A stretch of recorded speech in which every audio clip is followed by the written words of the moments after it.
Our programs offer many languages. Please visit suprememastertv.com/schedule. Nos programmes offrent plusieurs langues. Veuillez visiter suprememastertv.com/schedule. Nuestros programas ofrecen varios idiomas. Visite suprememastertv.com/schedule. 我们的节目提供多种语言，请看 suprememastertv.com/schedule。What I really want to show is we animals and how we are treating those animals. Supreme Master Ching Hai applaud and present Jo-Anne McArthur with the Shining World Compassionate Photographer Award with a loving contribution of $10,000 as a supportive gift for her noble work in God's immense love. Telling we animals stories. Interview with Jo-Anne McArthur, vegan, part 3 of 4. Continue watching to find out more.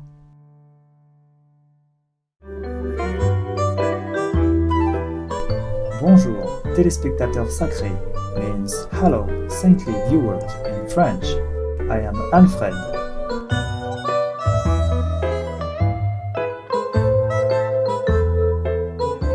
The vibrant people of the collectivity of Saint-Barthélemy wish you harmony, happiness, and excellent health.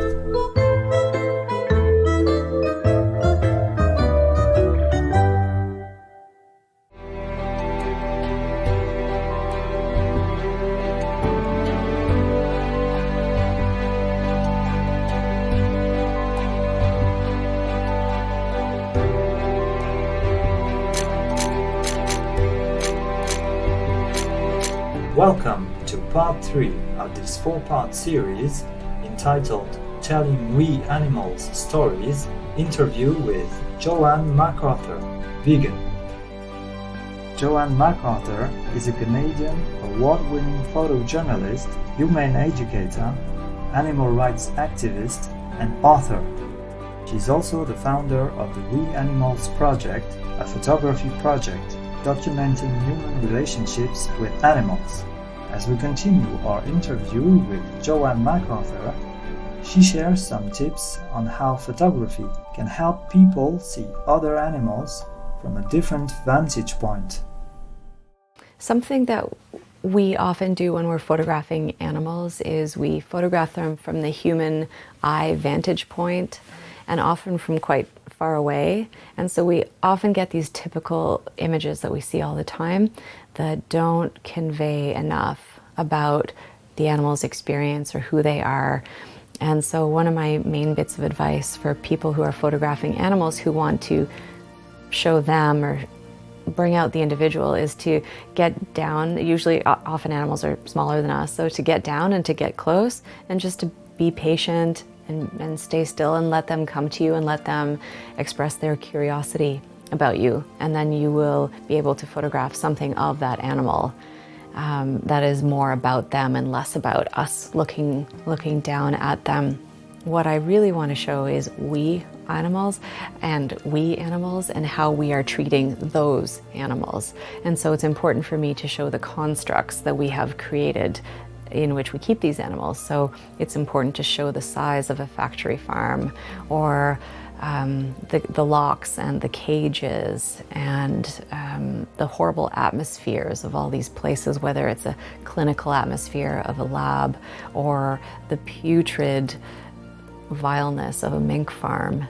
Yeah, and so sometimes the animal is not even really the subject of the photo. It's everything that's happening around that animal that we have done, that we have constructed. Using these techniques, Jo-Anne's images powerfully reveal the tragic and disturbing reality that animals are subjected to. In her book, Captive, the heart-wrenching photos invite us to reflect on how we view animals in confinement. It's an indictment as well as a plea for change. I don't need to tell you more about what you'll see within its pages. The animals in these photographs speak for themselves. They ask us to look, to really see, and to not turn away.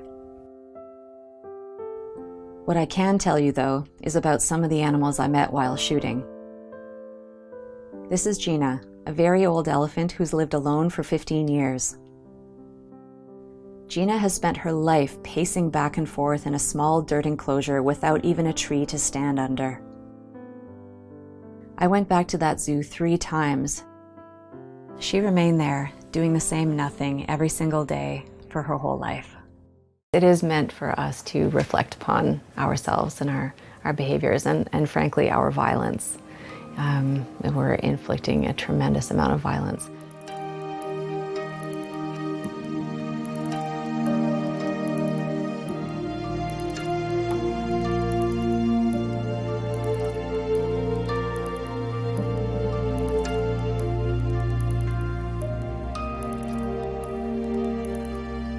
I think that in order to capture those kinds of images that show the loneliness or the fear, you have to stick around a little while.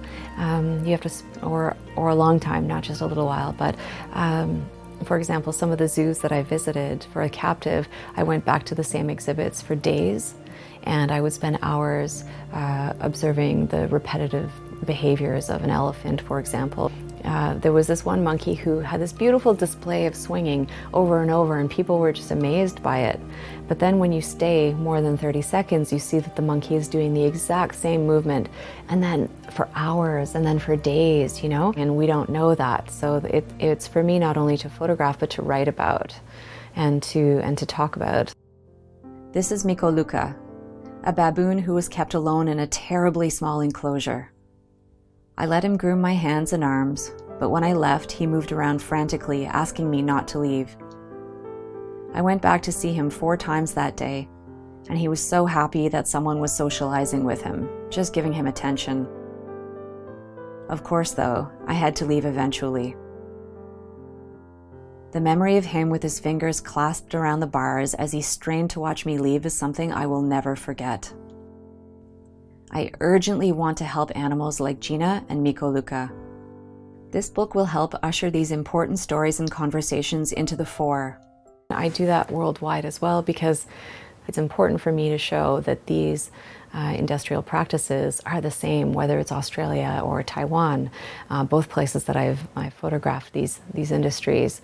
The killing machines that we've created, these abominable slaughterhouses, they have the same kind of systems, and we keep ramping up to make these places faster and faster and, like, frankly, more vile. And that's happening, you know, like where I was in Taiwan just a few weeks ago, and it's happening here, and it's happening in Australia and Sweden. Yeah. And I do so much of this work as well because I want it to be current. I want to show current systems and current practices. We're looking into places and trying to get as close as we can. And it is important to get close, again, to not only convey the experience of the animal, but to show all of the details and all of the mechanisms.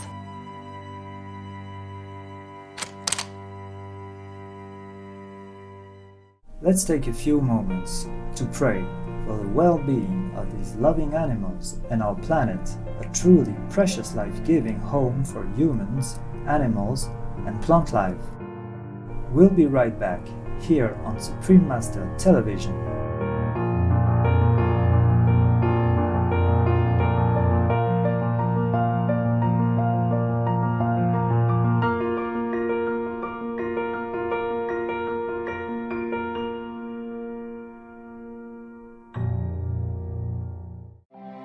My name is Jo-Anne McArthur, and I would like you all to be veg and go green and save the planet.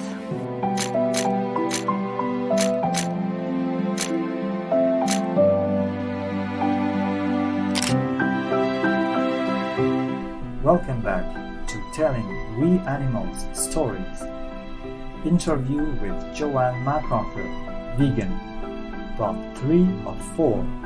During her photojournalist work, Jo-Anne McArthur has traveled around the world and witnessed many horrific scenes of how people treat animals. I've just finished 3.5 weeks of intensive investigations in Thailand and Taiwan, and what I found there is that all of these farms that I went to, the people who worked there or who owned them were so, and this is worldwide as well, so removed from the animals who are considered products, or they're considered inventory. Like when I was photographing in the North Carolina floods just a few months ago, the loss of animals, millions of animals who drowned in those floods were considered a loss of inventory. And what I found in Taiwan is that they have these, big factory farms, and the animals they don't even see them. They're completely invisible. The point is that the ducks are laying eggs, or the quail are laying these tiny little eggs, and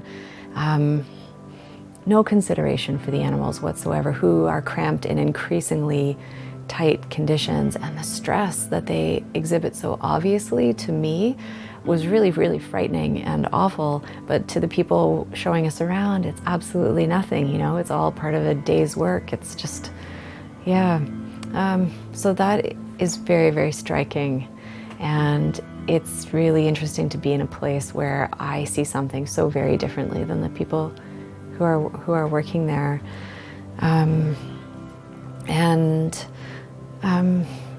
I've also spent some time photographing at slaughterhouses recently. It's really something to be there so close up to the suffering again, where it's just routine for the people there.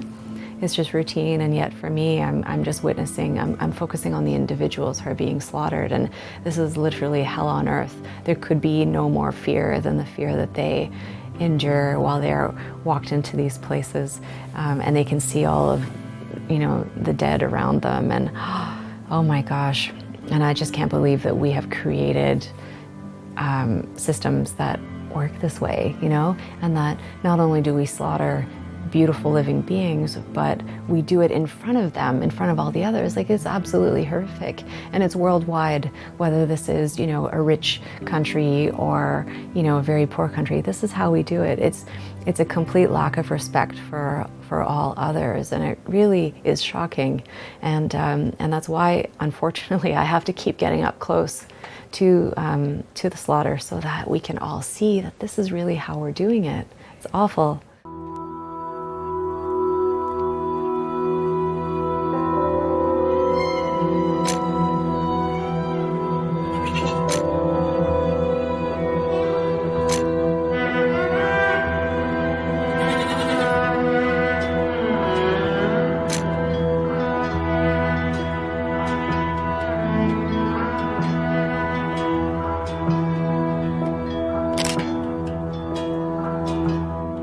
We are deeply grateful to Jo-Anne McArthur for all our compassionate efforts. God bless you, Jo-Anne, and may you be protected as you continue your important work to save the animals from suffering. Supreme Master Ching Hai applaud and present Jo-Anne McArthur with the Shining World Compassionate Photographer Award with a loving contribution of $10,000 as a supportive gift for her noble work in God's immense love. Supreme Master Ching Hai is deeply grateful to the beloved God for all the financial help, comfort, and support to the afflicted and needy, and or any good cause over the years, as a humble vessel for his neutral term for his or hers compassion and love toward his precious children. For more information on Jo-Anne McArthur, please visit joannemacArthur.com. Loving viewers, thank you for your company today. Join us again on Friday, June 5th, for part 4 of Telling We Animals Stories, interview with Jo-Anne McArthur, vegan. Coming up next is Explore the Extraordinary World of the Animals with Yolande Delabine, vegetarian, part 2 of 2, right after noteworthy news here on Supreme Master Television. May all beings walk in peace and freedom as we strive to be kinder, more considerate citizens of Mother Earth.